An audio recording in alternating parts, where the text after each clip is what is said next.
সবাইকে স্বাগতম আজকের আমাদের ভিডিও ক্লাসে। তো যারা এসএসসি 26 যারা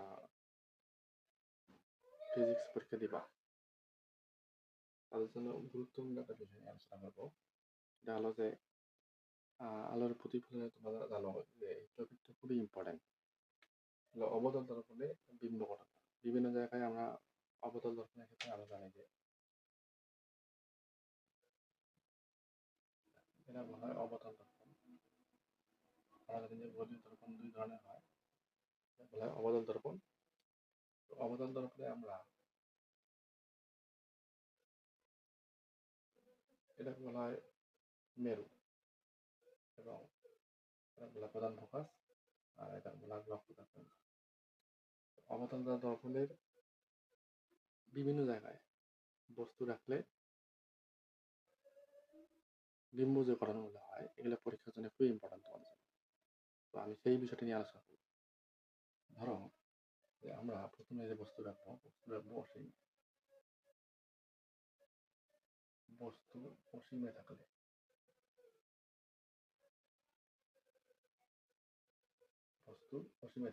বিম্ব কোথায় গঠিত হবে এটা আমাদের।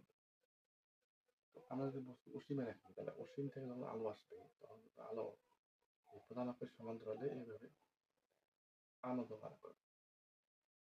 পর আমরা জানি যে অসীমে বস্তু রাখলে তার প্রতিবিম্ব গঠিত হয় প্রধান ফোকাসে। ঠিক আছে, আমরা মনে মনে এখানে একটা এরকম টানবো, একটা আলো বাইরে দিকে চলে যাবে, আর একটা আলো দল করবে, একটা আলো সেখানে মিলিত হবে। এখান থেকে আমরা যদি লম্ব রাখি তাহলে আমার প্রতিবিম্ব গঠিত হবে প্রধান ফোকাসে। ঠিক আছে, ফোকাস প্রধান আমরা জানি যে ফোকাস তল কাকে বলে। ফোকাস তল হলো প্রধান ফোকাসের মধ্যে দিয়ে লম্ব হয়ে যে তলটা কল্পনা করা হয় সেটা হলো ফোকাস তল। তাহলে এখানে প্রতিবিম্ব অবস্থান কোথায় হলো? ফোকাস তলে। আর আকৃতি হবে অত্যন্ত পরিমিত। ঠিক আছে, আকৃতি হবে অত্যন্ত কি পরিমিত। আর প্রকৃতি হবে, আমরা জানি যে অবতল দর্পণের ক্ষেত্রে বাস্তব বিম্ব গঠিত হয়, বাস্তব ও উল্টা বিম্ব গঠিত হয়। ঠিক আছে, অবতল দর্পণের ক্ষেত্রে কি গঠিত হয়? বাস্তব এবং কি গঠন উল্টা প্রতিবিম্ব গঠন হয়।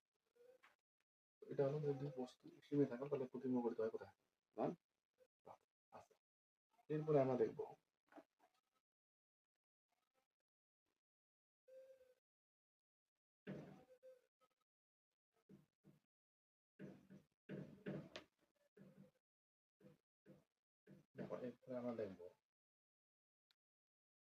বস্তুকে বানাবো আমরা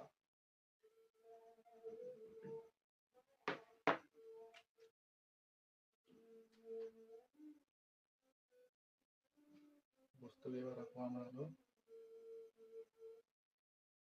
অসীম ও বক্রতার কেন্দ্রের মাঝে। বস্তুকে আমরা রাখবো অসীম এবং বক্রতার মাঝে। এদিকে আমি লিখে নেই অবস্থান, মানে প্রতিবিম্বের অবস্থান কোথায় হবে এটা আমরা লিখবো। তারপর হলো আকৃতি এবং হলো প্রকৃতি। এবার আমরা বস্তু রাখবো, এটা তো বক্রতা কোণ, তাই জানো? আমরা জানি যে এই ফোকাস এই মেরু থেকে এই মেরু এটা বলে পোল বা মেরু। মেরু থেকে প্রধান ফোকাসের মধ্যবর্তী দূরত্বটা এটা বলা ফোকাস দূরত্ব, এটাকে ছোট হাতের এর দ্বারা প্রকাশ করা। আর এই বক্রতা কেন্দ্র থেকে এই মেরু পর্যন্ত দূরত্বটা আছে এটা বলা বক্রতার ব্যাসার্ধ, তোমরা সবাই জানো। তো এটাকে আমরা আর দ্বারা প্রকাশ করি। তো আমরা সবাই জানি যে এর সমান কি আর বাই টু। এখান থেকে কিন্তু ছোট নৈর্ব্যক্তিক হয় যে বক্রতার ব্যাসার্ধ দেওয়া আছে, ফোকাস দূরত্ব কত দরকার। আমরা এবার প্রশ্ন রাখবো, দেখো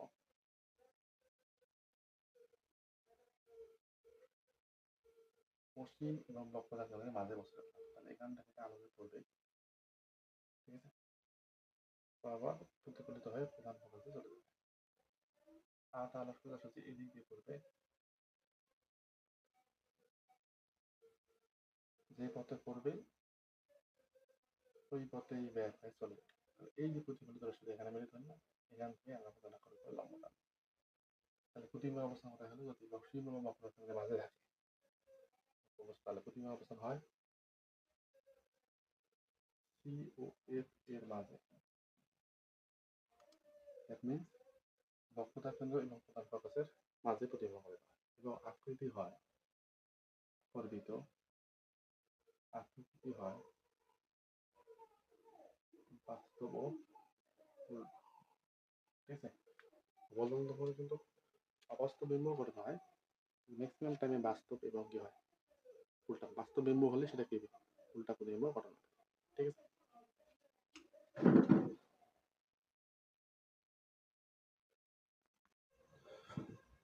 ওকে। এরপরে আমরা দেখবো যে এরপরে আমার পরিচিত রাষ্ট্র, তাহলে এটা আমি মিশিয়ে দিচ্ছি।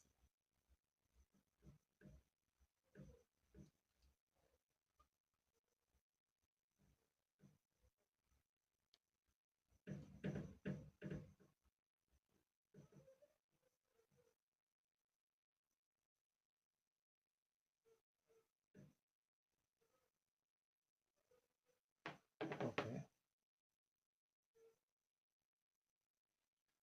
এরপরে আমরা বস্তু রাখবো বক্রতার কেন্দ্রে। বস্তু যদি বক্রতার কেন্দ্রে থাকে তাহলে প্রতিবিম্ব কথা বলতে হবে। এবার কন্ডিশনটা কি আমার? বস্তু বক্রতার কেন্দ্রে থাকলে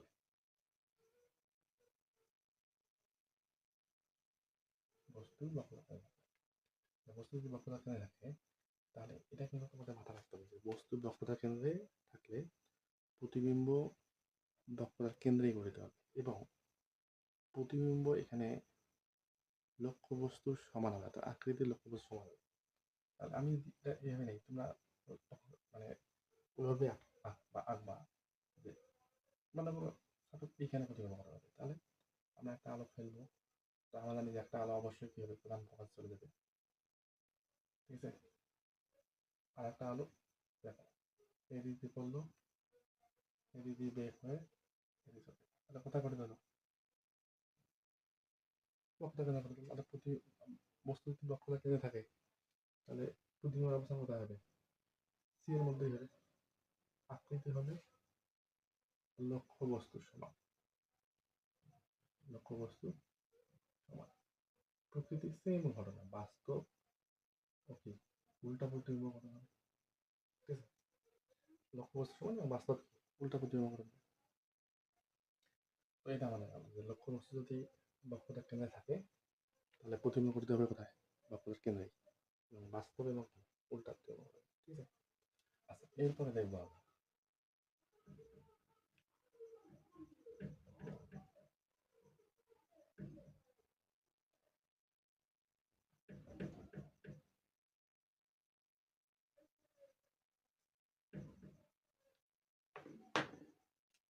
লক্ষ্যবস্তু যদি, এটা তো আমাদের প্রধান ফোকাস তাই তো, লক্ষ্যবস্তু যদি এবার সি এবং এফ এর মাঝে থাকে, অর্থাৎ লক্ষ্যবস্তু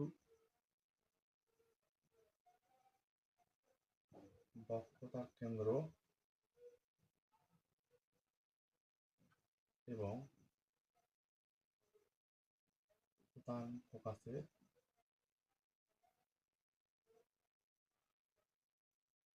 মাঝে। ঠিক আছে, তাহলে আমরা এখানে রাখলাম বস্তু যেখানে থাকে, তাহলে আমাদের কি একটা আলো যা পড়বে সেম ঘটনা প্রতিফলিত হয়ে চলে যাবে। ঠিক আছে,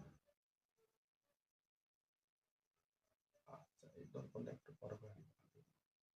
আরেকটা আলো সোজাসুজি এখান থেকে সোজাসুজি এই পথে পড়বে, এই পথ দিয়েই বক্রতা কেন্দ্রের মধ্যে দিয়ে দিয়ে এদিকে আসি। আচ্ছা তাহলে বাঁকা হয়ে গেল, তো এটাকে ছোট করে নিই তাহলে সুবিধা হবে।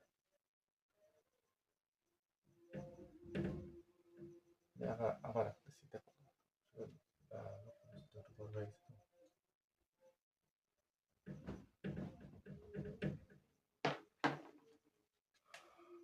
এটা হলো এফ, এইখানে আমরা বস্তু রাখবো, এখান থেকে একটা আলো পড়বে, পড়ার পর সেটা আমাদের কারেন্ট কাছতে চলে যাবে। একটা আলো সোজাসুজি এই পথে পড়বে, এই পথে বের হয়ে এই পথে বেরিয়ে যাবে, আর এখানে এসে আমার পথে যাবে। ঠিক আছে, লক্ষ্য বস্তু যদি এফ এবং প্রধান ফোকাস এবং লক্ষ্যের মাঝে থাকে, তাহলে প্রতিবিম্ব গঠিত হবে কোথায়? দেখো এখানে অসীম, অসীম এবং লক্ষ্যরেখার মাঝে। দেখো যেখানে বলতে পারবো অসীম